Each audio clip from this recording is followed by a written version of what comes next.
Our liberal democracy has become acutely vulnerable. Trust in our politics is being pulled apart at the seams. We face a flood of foreign money and powerful men who hate our democracy, whether in Silicon Valley or the Kremlin, are working hard to undermine our social fabric and to interfere in our public life. Sadly, this bill does not meet that moment, and it falls woefully short of the fundamental changes our democracy urgently needs, even if we on the Lib Dem benches welcome some of the measures within it. We will be voting against the reasoned amendment and in favour of the second reading this evening, in the hope that the bill can be substantially strengthened as it works its way through Parliament. Because I fear that the government has not faced up to the crisis before us. Public trust in our political institutions is in free fall. 67% of the public think that politicians are just in it for themselves. And it's no wonder that so many people who would make fantastic elected representatives are put off from standing for election and they take their talents elsewhere. The Electoral Commission has recorded growing satisfaction with our democracy, and frankly, I understand why. Westminster has been rocked by scandal after scandal. Partygate. The news that former Reform UK Wales leader Nathan Gill had been taking bribes to advance a pro-Russian agenda in the European Parliament. The revelations about Peter Mandelson's shocking conduct. We need root and branch reforms to our political system. The government claims to be modernising our democracy, but this bill does not fix our outdated system, which continues to reward the most cynical members of the political establishment at the expense of everyone else.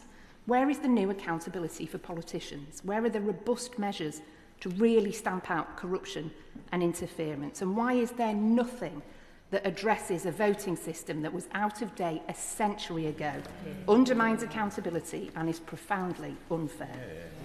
Of course, there are worthwhile measures in the bills. The Liberal Democrats have been campaigning for votes at 16 for decades. We've seen them succeed in Scotland, and we are proud to have helped secure that provision within this bill.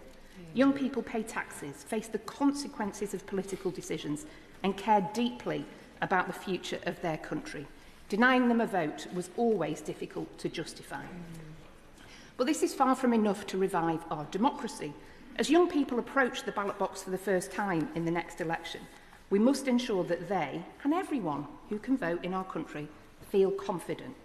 When I recently met with students from Marple College in my Hazel Grove constituency, they're going to be voting for the first time at the next general election, and we talked about what they needed in order to be ready to cast their votes. They are already articulate, well-informed on politics and enthusiastic, and it's our responsibility to ensure that they feel confident to participate, confident that they won't be bombarded by disinformation, confident that their vote will count, confident that the system they are being asked to be part of is fit for purpose.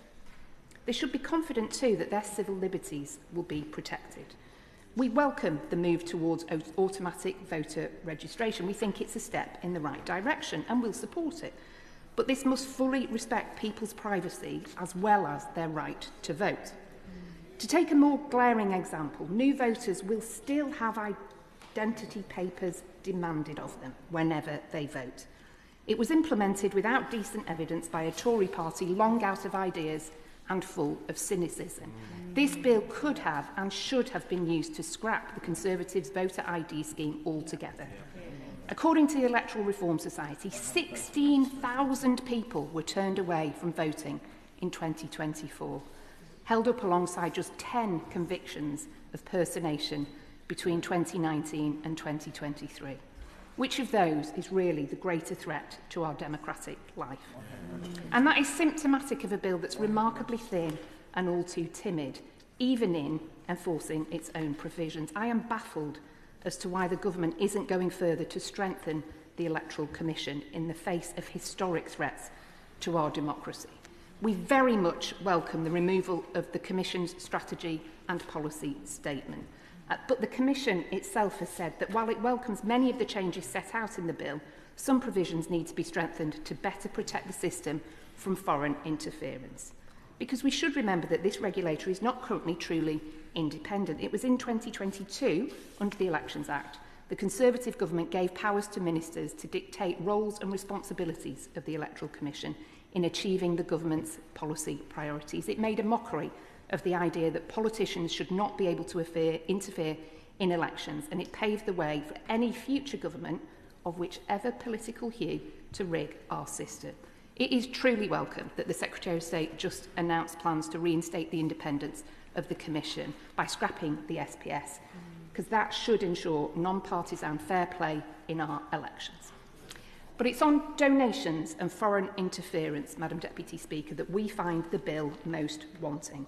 The case of Nathan Gill should stand as a stark warning of the levels of attempted interference that we now face. The gaping holes in this bill will allow foreign money to continue to flood in and infiltrate our democracy. For instance, using company revenue rather than profit as the test for determining whether a business has sufficient connection to the UK to make political donations is too weak a safeguard. It can be too easily gamed. Spotlight on Corruption has pointed out that the cap on corporations currently doesn't have teeth and should be focusing on profit. A company turning over significant revenue in the UK while being effectively controlled from abroad by interests hostile to our democracy could still make donations under these provisions, and that's not good enough. Foreign regimes and their political elites should have no business in our democracy whatsoever. I will give way. I think one more for giving way. There's rightly been a lot of talk on both sides of the House about restricting and capping foreign donations and how that is regulated. But will she agree with me that we also need to look at how foreign individuals and foreign states use social media to influence and change the election results? I thank the intervention from my honourable friend. He is entirely right that one of the big ways foreign individuals can influence our democracy is through money. It's the other way is through influence and using their money for the often not owned in the UK companies that control a lot of the information a lot of British citizens see, and he's entirely right to make that point. There's also a fundamental gap on a cap on political donations. The bill introduces transparency and due diligence requirements, but some more transparency alone is not enough when individuals and corporations can still donate unlimited sums to political parties. I will give way. A moment ago, she referenced Nathan Gill, and I share her abhorrence at what that Reform leader in Wales did in taking bribes from Russia. But what he did was already illegal. It was a case of being caught. So what is she suggesting that this bill should do to prevent those sorts of illegal activities from happening? I'm grateful for his intervention and for allowing me a bit of space to expand further. I think companies should have to prove profit in the UK, not just revenue in the UK, in order to be able to donate. And I think there's a real danger that money from abroad, from state actors and non-state actors abroad, can be funneled through third-party campaign groups, think tanks and others, as a way of trying to influence our democracy. It's entirely possible that very wealthy individuals, or indeed state actors abroad, can put money into think tanks who then put money into political parties, and I think that's the sort of thing I'd look to amend as the bill makes its way through this House. Unlimited donations mean unlimited influence. They corrode public trust and distort political priorities. Until we cap donations, we will continue to have a democracy that is for sale. And finally, Madam Deputy Speaker, there is an extraordinary irony that despite the grand title of this bill, it doesn't even touch the root of unfairness and distrust in our democracy. It does nothing about a first-past-the-post voting system that was outdated decades ago and which is a millstone round the neck of our democratic life. This electoral system consistently delivers results that bear little resemblance to the actual preferences of the electorate. Millions of votes count for nothing. The Liberal Democrats will continue... I will give way. On the subject of PR, I'm very grateful to my honourable friend for giving way. Would she not agree with me that since the House voted in favour of my proportional representation bill that I presented in December 2024, and since the Labour Party voted overwhelming for a motion to bring in proportional representation at one of their conferences, there is a very wide acceptance that it is time to scrap first past the post. It does not deliver the results that people vote for, and would she not agree with me that this is an enormous missed opportunity?